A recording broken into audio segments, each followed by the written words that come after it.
दोस्तों, कहावतें तो हम सभी ने कभी ना कभी सुनी ही हैं। फिर चाहे वह हमें कुछ सिखाने के लिए कही गई हों या फिर गुस्से में। कहावतें हमें बहुत बड़ी सीख दे जाती हैं। कहावत किसे कहते हैं? अगर आपके जहन में यह सवाल उठ रहा है तो बस आप इतना समझ लीजिए कि किसी के द्वारा कही गई बात कहावत कहलाती है। पर हर कही गई बात कहावत नहीं होती। हमारे घर के बड़े हमेशा ही हमें कुछ समझाने या कोई सबक देने के लिए कहावतों का सहारा लेते हैं। जैसे कहाँ राजा भोज और कहाँ गंगू तेली, तुझे एक फूटी कौड़ी भी नहीं दूंगा, धोबी का कुत्ता न घर का न घाट का, खाली बैठा क्या झक मार रहा है, और ऐसी तमाम कहावतें हैं। क्या कभी आपने सोचा आखिर कौन है ये राजा भोज और गंगू तेली? ये फूटी कौड़ी क्या होता है भाई? ये किस धोबी का कुत्ता है जो घर का न घाट का है, खाली बैठे झक मारना? तो आखिर ये झक का क्या मतलब है? दोस्तों, इस वीडियो में हम आपको बताएंगे कि आखिर इन कहावतों का इतिहास क्या है, किसने इनको कहा। इस वीडियो को पूरा देखिएगा क्योंकि ऐसी जानकारी आपको और किसी वीडियो में देखने को नहीं मिलेगी। तो दोस्तों, पहली कहावत है, जब भी पैसों की बात आती है तो लोग कहते हैं तुझे एक फूटी कौड़ी भी नहीं दूंगा। तो यह फूटी कौड़ी आखिर होता क्या है? तो दोस्तों, हम आपको बता दें, फूटी कौड़ी कभी प्राचीन भारत की एक मुद्रा हुआ करती थी। इसे भारत की सबसे छोटी मुद्रा के रूप में जाना जाता था। दोस्तों, आपने कभी ना कभी यह बात तो सुनी ही होगी कि अकल बड़ी या भैंस। किसी काम को बुद्धिमानी से ना करने पर हम इस कहावत का इस्तेमाल करते हैं। तो दोस्तों, इसके पीछे दो कहानियां हैं। पहली कहानी, एक बार एक गांव में कुश्ती प्रतियोगिता का आयोजन हुआ।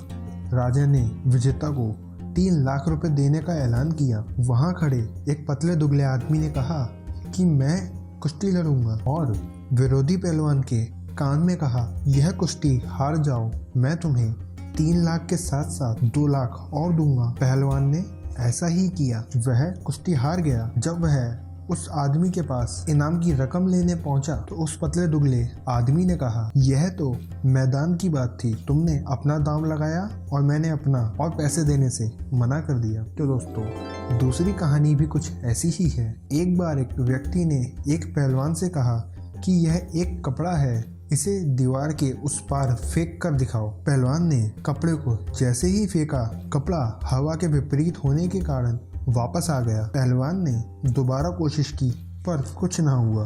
आखिरकार पहलवान ने हार मान ली। इसके बाद आदमी से कहा कि तुम करके दिखाओ, इस कपड़े को उस पार फेंक कर दिखाओ। उस व्यक्ति ने उस कपड़े में पास में पड़े एक पत्थर को बांधा और कपड़े को दीवार के उस पार फेंक दिया।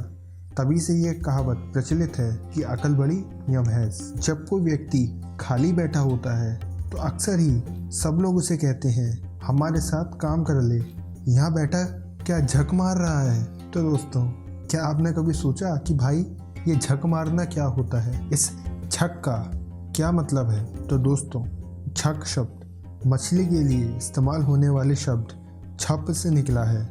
यानी जब कोई आदमी किसी जल या तालाब के किनारे बांस की डंडी की सहायता से बैठा मछली पकड़ रहा होता है या मछली फंसने की प्रतीक्षा कर रहा होता है, उस अवस्था को हम झक कहते हैं। उसी का मतलब है झक। दोस्तों, आपने एक कहावत तो बहुत सुनी होगी, मन चंगा तो कटौती में गंगा। तो दोस्तों, आज हम आपको इस कहावत का मतलब बताएंगे और ये कहाँ से शुरू हुई।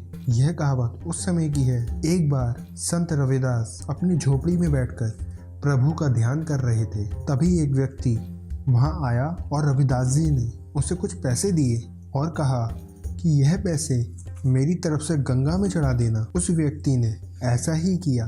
उसने वह पैसे गंगा नदी पे चढ़ा दिए। उसी समय उस नदी से एक हाथ बाहर आया, उस व्यक्ति को पैसों की जगह एक स्वर्ण कंगन दे गया। उस व्यक्ति ने वह कंगन राजा को भेंट कर दिया और राजा ने उन्हें रानी को दे दिया। रानी ने अपने दूसरे हाथ के लिए भी वैसा ही एक कंगन राजा से मांगा और राजा ने उस व्यक्ति को आदेश दिया कि वैसा ही एक और कंगन ला के दे। अब वह व्यक्ति करता भी तो क्या करता, वैसा ही कंगन कहाँ से लाता? उस व्यक्ति ने अपनी पूरी बात संत रविदास जी को बताई। तो संत रविदास जी ने अपनी कठौती उठाई और उसमें पानी भरा और उसी समय कठौती में वैसा ही एक कंगन उत्पन्न हो गया। तभी से यह कहावत प्रचलित है कि मन चंगा तो कठौती में गंगा, कहाँ राजा भोज कहाँ गंगू तेली।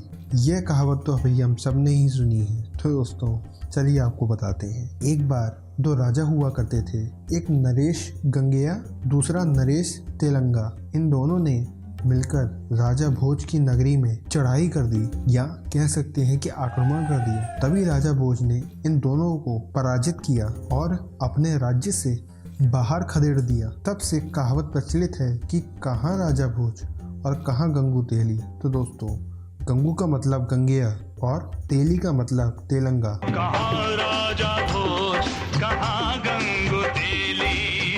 कहावतें तो बहुत सारी हैं, पर एक वीडियो में सारी कहावतें कवर करना मुश्किल है। अगर आपको वीडियो अच्छी लगी और आप इसका दूसरा पार्ट चाहते हैं तो हमको कमेंट में बता दें। आपका वीडियो देखने के लिए धन्यवाद।